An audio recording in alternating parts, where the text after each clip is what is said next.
Certamente, esta é a pergunta que mais tem sido feita por milhões de brasileiros. A resposta é: porque os 3 pilares que sustentam uma intervenção constitucional estão locados fora de seus eixos. Além de muitos enxergarem a intervenção constitucional como golpe militar, e há um abismo de distância entre um e outro, há um segundo erro gravíssimo de interpretação pela grande maioria das pessoas, adeptas ou não à intervenção, em especial os intervencionistas, a saber, a intervenção constitucional pretendida não é feita pelo comando das Forças Armadas, e sim pelo povo. Provavelmente você que agora assiste esse vídeo torceu o nariz à procura de fundamento para a referida afirmação, certo? Bem, este mecanismo, de forma bastante didática, será elucidado agora. Segundo a Constituição Federal de 1988, que a partir de agora trataremos como CF, em seu artigo 142, há 4 portas, ou podemos chamar de gatilhos, capazes de acionar as Forças Armadas. A primeira porta, pela presidência de uma das 3 casas, legislativo, executivo ou judiciário. A segunda porta, em defesa da pátria, contra ataques de outras nações, pela lei e não pelo cumprimento da CF, e pela ordem, guerra civil, desobediência civil e paralisação do país. As Forças Armadas via comando, ou seja, seus generais, são acionadas se e somente se os 2 primeiros gatilhos forem acionados, mas os 2 últimos não. E aqui está o grande erro de interpretação feito pela grande maioria. Eles nunca tomarão a iniciativa, ou não será uma intervenção, e sim um golpe militar. Haja vista que as 3 casas jamais irão acioná-las, e também por não estarmos sob ataque de outros países.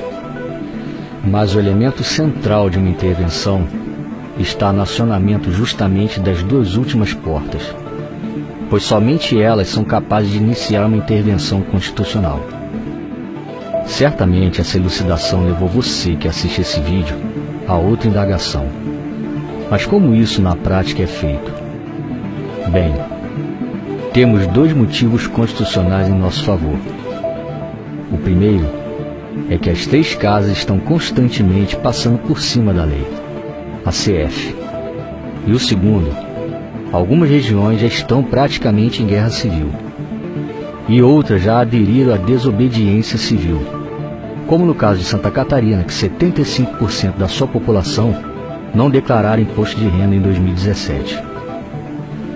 Repare que mesmo sem se dar conta, o cenário do país está a se desenhar para acionamento desse último gatilho. Mas para que de fato seja iniciado o processo de intervenção, é preciso rever 2 situações. A primeira, unidade entre os grupos intervencionistas e adeptos da causa. Isso envolve grupos de direita, os anticomunistas e principalmente o povo de bem. A segunda, organização e liderança para que os grupos ajam de forma consciente, simultânea e principalmente com a massa da população como endossatária. Há inúmeros grupos e adeptos à intervenção constitucional atuante no país, e fora dele também. Mas há também 2 outros elementos capazes de enfraquecer cada vez mais a ideia de uma intervenção. O primeiro é o ego. No meio deles, todos querem fazer à sua maneira, de forma fragmentada. E o segundo é a falta de capitaneamento dos referidos. Além de não entenderem o mecanismo da intervenção, intitulam vários líderes a liderar um único grupo. Com isso, restam evidentes alguns problemas à grande massa da população. Vendem a imagem errada sobre a intervenção, demonstram desorganização e principalmente demonstram-se, mesmo que sem saber, como grupos anêmicos, sem força. Exemplos clássicos dessa narrativa são pequenos grupos na frente de quartéis, manifestações de forma assíncrona, ideias utópicas de tomar as 3 casas à força, dezenas de grupos virtuais e, principalmente, aqueles que esperam em 2018 que o presidente acione as Forças Armadas. Infelizmente, a falta de cultura e a falta de esclarecimento do povo são nítidos em nosso país. E tudo o que se passou na história do período militar é distorcido, para que assim a história fictícia contada pela esquerda comuna vá de encontro aos seus próprios interesses, a de perpetuar-se à frente do comando do país. Com base nisso, a grande mídia, a maioria dos artistas pseudo-intelectuais, parte dos professores e afins, que são adeptos ao socialismo e comunismo, ou têm interesses financeiros, vendem a imagem distorcida do período militar no Brasil, que foi de 64 a 85. A forma como a Rede Globo tem narrado a história do período militar em sua minissérie é um exemplo cabal dessa afirmação. Covardemente, vendem a ideia de cerceamento da liberdade de imprensa, de maus tratos à população de bem, e principalmente de supostas torturas de presos políticos, e omitem informações sobre economia, desemprego, saúde, segurança e família.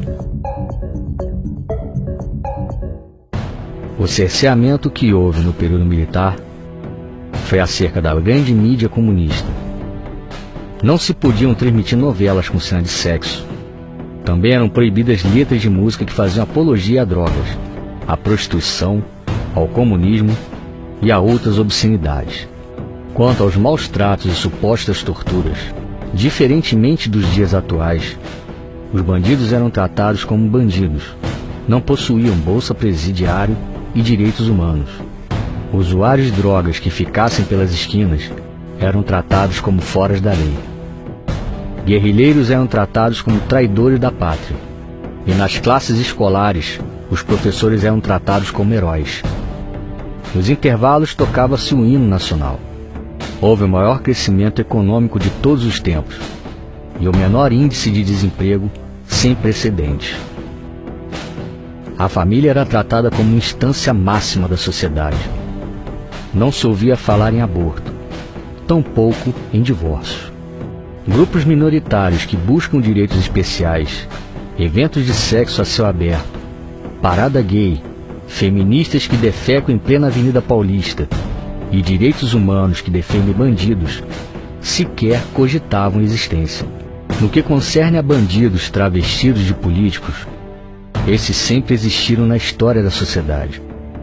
Mas no referido período, o sujeito que fosse pego na prática de qualquer crime político, não havia STF para protegê-lo. A lei era cumprida.